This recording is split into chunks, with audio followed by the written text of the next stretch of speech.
আসসালামু আলাইকুম। যারা অপেক্ষা করতেছেন ধন্যবাদ তাদেরকে এবং থ্যাংক ইউ জানাচ্ছি। Ladies and gentleman, welcome to this live breaking news. সেটা হলো যে জুলাই বিপ্লবের পরে বাংলাদেশের মাটিতে বাংলাদেশিদের দ্বারা দিয়ে প্রথম ভারতের জয়লাভ। প্রতিটা আন্তর্জাতিক ষড়যন্ত্র যেখানে বর্তমান সরকার বাংলাদেশের মানুষকে নিয়ে নস্যাৎ করে দিয়েছে, ডিসমান্টল করে দিয়েছে, সেখানে আমাদেরকে আমাদের পরে আমাদের বুকের উপরে থেকে 12 বছরে বাংলাদেশের ক্রিয়াঙ্গনের নামে ভারতীয় দালালদের তৈরি করা সেই দ্বারাই বাংলাদেশ পরাজিত হয়েছে। সিরাজউদ্দৌলাকে যেভাবে ষড়যন্ত্র করে নিজের দেশের মাটিতে নিজের মানুষ দ্বারাই ষড়যন্ত্র করে তাকে পরাভূত করা হয়েছিল, ঠিক একইভাবেই বাংলাদেশে এই প্রথম ভারতীয় দালালদের দিয়ে বাংলাদেশকে পরাজিত করা হয়েছে। কেন এই কথাটা বলছি?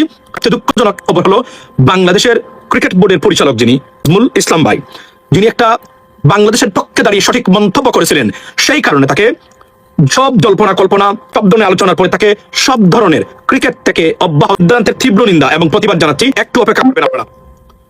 আচ্ছা, তো প্রশ্ন হলো যেখানে জয়লাভ কে করলো? এখানে জয়লাভ করেছে ভারত, সুস্পষ্টভাবে এখানে মানে জয়লাভ করেছে। তো এখানে কি হয়েছে আপনি দেখেন, জয়লাভ কার হয়েছে? ভারতীয় দালালদের জয়লাভ হয়েছে, ফ্যাসিস্টদের সহযোগীদের জয়লাভ হয়েছে। জয়লাভ হয়েছে বাংলাদেশের ক্রিকেটে মানে আপনার এই আঁকড়ে ধরে থাকা ভারতীয় দালালদের, ফকিন্নির বাচ্চাদের দ্বারা হয়েছে, যারা বিগত 25 বছর ধরে ক্রিকেট খেলছে কিন্তু বাংলাদেশকে একটা টুর্নামেন্টে আপনি একটা কাপ এনে দিতে পারেন না। এই ফকিন্নির বাচ্চাদের জয়লাভ হয়েছে। ফকিন্নির বাচ্চাদের ষড়যন্ত্রে বাংলাদেশ প্রেমী মানুষকে ক্রিকেট বোর্ড থেকে সরিয়ে দেওয়া হয়েছে এবং এই ষড়যন্ত্র অব্যাহত আছে। প্রথম ডক্টর ইউনূসের গভর্নমেন্টের জমানায় আন্তর্জাতিকভাবে যখন মুখ থুবড়ে পড়েছে ভারতের প্রত্যেকটা ষড়যন্ত্র, মিডিয়া টু ডিপ্লোমেসি, সেই জায়গায় বাংলাদেশের মানুষ দ্বারা আমাদেরকে প্রথম ভারতীয় পরাজিত করলো এই স্বাধীন বাংলাদেশে। তীব্র নিন্দা প্রতিবাদ জানাই এই ভারতীয় দালালদেরকে। লেডিস এন্ড জেন্টলম্যান, প্রথমে বলি এই কাজটা শুরু করেছিল কে? আপনারা দেখেন কি ধরনের ষড়যন্ত্র। Hi alas I am undone, এটা আপনি বলতেই পারেন। কেন বলতে পারেন? আপনি দেখেন তারা কি করেছে। এই ঘটনার সূত্রপাত কোথা থেকে, এবং এখানে বলে রাখি এই ঘটনার সম্পূর্ণ মাস্টার মাইন্ড চট্টগ্রামের আন্তর্জাতিক মানের মাফিয়া পরিবার থেকে উঠে আসা তামিম ইকবাল হারামজাদা, এই কুলাঙ্গরের বাচ্চার ষড়যন্ত্র, বোর্ড সভাপতি হতে তার না পারা ব্যর্থতা, এই ব্যর্থতার দায় এবং এটাকে ষড়যন্ত্র করে নতুন করে বোর্ড সভাপতি, ক্রিকেট বোর্ডের সভাপতি হওয়ার ভারতীয়দের সহযোগিতা নিয়ে এই ষড়যন্ত্রটাই মূলত এখানে সবকিছুর মূলে রয়েছে কোনো না কোনো ভাবে। লেডিস এন্ড জেন্টলম্যান, আপনাকে বলি এই সে তামিম ইকবাল যে আমিনুল ইসলাম বুলবুলের মতো ব্যক্তি, আপনারা জানেন বাংলাদেশের একমাত্র ক্রিকেটার যিনি একজন রিয়েল ক্রিকেটার ছিলেন, সুনামের সাথে খেলেছেন আমিনুল ইসলাম বুলবুল। এই আমিনুল ইসলাম বুলবুল অস্ট্রেলিয়াতে থাকা অবস্থায় পৃথিবীর ক্রিকেটীয় ট্রেনিং ম্যানেজমেন্টের সর্বোচ্চ ট্রেনিং প্রাপ্ত এবং সার্টিফিকেট প্রাপ্ত হচ্ছেন আমিনুল ইসলাম, একমাত্র বাংলাদেশে এই মুহূর্তে। উনাকে বোর্ড সভাপতি দিয়েছে। তার ক্যারিয়ার প্লাস হচ্ছে বদলুকের আপনার যে জানাশোনা যেগুলো সার্টিফাইড এবং তার যে অভিজ্ঞতা আইসিসি এবং এশিয়ান ক্রিকেট কাউন্সিল ডেভেলপমেন্টে কাজ করা, এইটা ডিঙ্গিয়ে সে বোর্ড সভাপতি হতে চায় এবং এইটার এই রাজনৈতিক মতাদর্শ মদত নিয়ে সে হতে চেয়েছে। এই ব্যর্থতা মানে তার করে করে খাচ্ছে এবং এই ষড়যন্ত্রে লিপ্ত তামিম ইকবাল। এই তামিম ইকবাল হচ্ছে আন্তর্জাতিক মানের ভারতীয় দালাল। এই সে তামিম ইকবাল যে গণহত্যার পর শেখ হাসিনাকে সাথে 3rd of August 2024 দেখা করেছিল তামিম ইকবাল। এই দালালকে চিহ্নিত করুন, এই দালালকে চিনে রাখুন। এ বাংলাদেশের ক্রিকেটে সবচেয়ে বড় নাম্বার 1 মানে ভারতীয়দের দালাল এবং রয়ের এজেন্ট। একে চিনে রাখুন, একে চিহ্নিত করে রাখবেন বাংলাদেশের পক্ষে। ডক্টর ইউনূসকে তারা, এই সরকারকে তারা সহ্য করতে পারে নাই। তারা চেয়েছিল এই দেশটা তাদের করে দিবে, কিন্তু তারা পারে নাই। জুলাই বিপ্লবের পরে তাদের সব কল্পনা স্বপ্ন দুঃস্বপ্নে পরিণত হয়েছে বাংলাদেশের তরুণ প্রজন্ম এবং প্রবাসীদের ঐক্যবদ্ধ ভাবে জেগে ওঠার কারণে। তারপর কি হলো? যখন স্বপ্নভঙ্গ হলো, একের পর এক বাংলাদেশ নিয়ে ষড়যন্ত্র, সব ফেসিস্টদের খুনিদেরকে আশ্রয় দিয়ে সেখান থেকে ষড়যন্ত্র, অনবরত ষড়যন্ত্রে লিপ্ত আপনার ভারত। যখন প্রত্যেকটা ষড়যন্ত্র সারা বিশ্বে ফেল করলো, তখন কি করলো?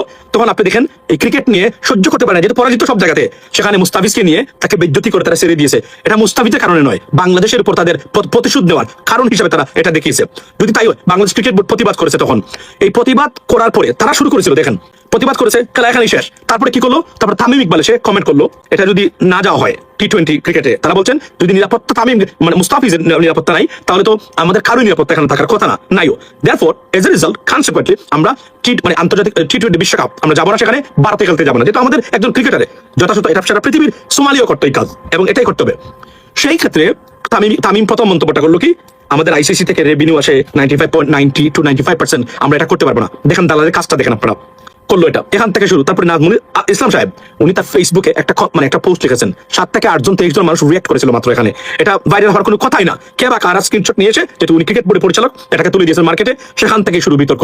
এবং এই ক্রিকেটাররা তারপরে দেখেন তাদের অবস্থানগুলো এবং বাংলাদেশ বিরোধী ষড়যন্ত্রে কিভাবে এই ফকিনির বাচ্চারা লিপ্ত আপনারা দেখেন। সেটা করলো কি, তারা বললো যে নাজমুল ইসলাম মানে কোয়াবের সভাপতিকে মিঠুন চক্রবর্তী, এই মিঠুন চক্রবর্তী তার ওয়ানডে গড় 10, টেস্টের হচ্ছে 18। এই প্লেয়ার এখনো জাতীয় দলে এটা জাতীয় দল চালায় কি? এটা এটা আমরা জানতে চাই। মানে এটা কি ধরনের মানে আপনার মানে অবস্থান হলো যে একজন ক্রিকেটার যার মানে 10 হচ্ছে ওয়ানডে ক্রিকেটে মানে গড়, এই ব্যক্তি ক্রিকেট টিমে থাকতে পারে? সে কিভাবে থাকে, এই প্রশ্নটা। আচ্ছা আসি, বক্তব্য গেল সেখানে মানে শুরু হলো, তারা প্রতিবাদ শুরু করলো। এশিয়া কোয়াব ফকিন্নির বাচ্চাদের সংগঠন, তারা আপনি দেখেন কি করছে, মুস্তাফিজকে আন্তর্জাতিক ক্রিকেট অ্যাসোসিয়েশন তারা মানে প্রতিবাদ জানিয়েছে। তো মুস্তাফিজকে যখন আইপিএল থেকে বাদ দেওয়া হলো, তাদেরকে জিজ্ঞাসা করা হয়েছে এই ফকিন্নির বাচ্চা মিঠুন চক্রবর্তীকে, সে বলে কি জানেন ভাই, মোহাম্মদ না মিঠুন চক্রবর্তী, মিঠুন চক্রবর্তী, মিঠুন দাস, মিঠুন চক্রবর্তী, মিঠুন ভট্টাচার্য, মিঠুন চট্টোপাধ্যায়, মিঠুন এই সেই আজিবাজি। তারপরে কি হলো শুনেন, আপনার মোহাম্মদ সে চেঞ্জ করুক, এ ভারতীয় দালাল এই নামটা ইউজ করা উচিত না তার। আচ্ছা তারপর কি করলো দেখেন, আমার প্রশ্ন হলো তারা প্রতিবাদ করলো বিসিবি পরিচালকের, ক্রিকেট অ্যাসোসিয়েশনের। তো মুস্তাফিজকে যখন বাদ দিল তখন তারা কোথায় ছিল? তারা প্রতিবাদ করলো না কেন? আপনি কল্পনা করতে পারছেন এদের ভারতের প্রতি এদের টান, এদের মায়া, এদের মহব্বত, এদের রেসপেক্ট। এই কোন দেশে বসবাস করি আমরা? এদেশের মানুষ কি বিপদে পড়েছে এই 17 বছরে, কোন কোন জায়গায় কল্পনা করেন, কোন কোন জায়গায় ভারতীয় এজেন্ট ড্রপ বসে রয়েছে, এরা কিভাবে আমাদের দেশটাকে ধ্বংস করেছে এবং দখল করে আছে। Do you guys imagine that? Can you imagine this? মানে আমাদের ক্রিকেটাররা আমাদের দেশের সরকারের বিরুদ্ধে অবস্থান নিয়েছে। Just imagine that. এটা পৃথিবীর কোথাও সম্ভব?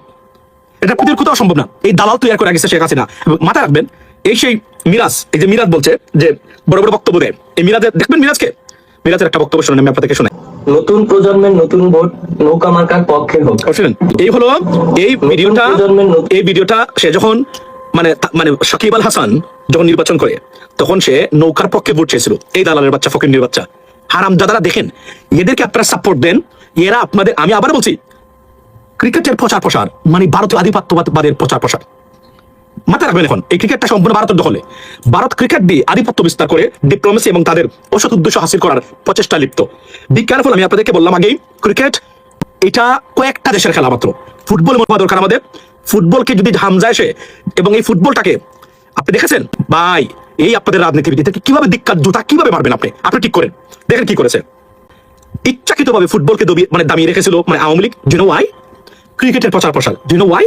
বিকজ ক্রিকেটের প্রচার মানে ভারতের ব্যবসা, ভারতের সয়লাভ, ভারতের সবকিছু, এখানে ভারতের আধিপত্য, ভারতের বিস্তার। You can even imagine that কোন কোন জায়গায় এই ভারতীয়রা ষড়যন্ত্র করে নাই বাংলাদেশকে নিয়ে ইচ্ছাকৃতভাবে। আপনি জানেন হামজা আওয়ামী লীগ সরকারের সময় আসার কথা ছিল, পারে নাই, তাকে আটকে রাখা হয়েছে, কারণ তারা চায় না এই ভারতীয় দালালরা ফুটবলের যারা আছে। বিশ্বাস করেন, আপনারা কোথায় আছেন? আপনাদের সন্তান ভবিষ্যৎ এদেরকে নিয়ে কোথায় আছেন আপনারা এতদিন? এদেশ কি করেছিল কল্পনা করতে পারেন? ইচ্ছাকৃতভাবে এটা একটা গোপন তথ্য দিই আমি বাফুফের, মানে কোন অবস্থাতে এই সরকারের যারা দালাল আছে, ফুটবল উঠবে না, উঠবে ক্রিকেট। ওয়াই ক্রিকেট উঠবে? মানে ক্রিকেট খেলবে বাংলাদেশ, জিততে পারবে না কোথাও। উঠবে কেন? কারণ ওটা মানে ভারতীয় জুয়াকুরদের আইপিএল কেন্দ্রিক হাজার হাজার কোটি টাকার ব্যবসা বাংলাদেশে, আর সবকিছু নিয়ন্ত্রণ ক্রিকেট কেন্দ্রিক। কারণ যত বেশি ক্রিকেটের মানে আধিপত্য দেশে, তত বেশি ভারতীয়দের আধিপত্য। মানে এই যে আপনাদের বললাম না, এখনো ভারতীয় বাংলাদেশ ক্রিকেট বোর্ড চাকরি করেন কোনো কারণ ছাড়াই। 5,000-10,000 ডলার করে প্রতি মাসে তাদেরকে বেতন দেওয়া হয় এই ক্রিকেট বোর্ডে। কি দরকার এগুলাকে দেওয়া? কেন বিশ্বাস করতে পারেন আপনি এই দেশ কোথায় ছিল? মানে প্রেজেন্ট করুন, সব ঠিক হয়ে যাবে আগামীতে। কিন্তু এখন যদি প্রতিবাদ করতে না পারেন, তাহলে এমন একটা সময় আসবে আপনি চাইলেও আর প্রতিবাদ করতে পারবেন না। আমি বারবার বলছি, এবং অলসো ভোট দিবেন বাংলাদেশ পন্থীদের, ভারতীয় কোন দালালদেরকে ভোট দিবেন। আমি আপনাদেরকে বলছি,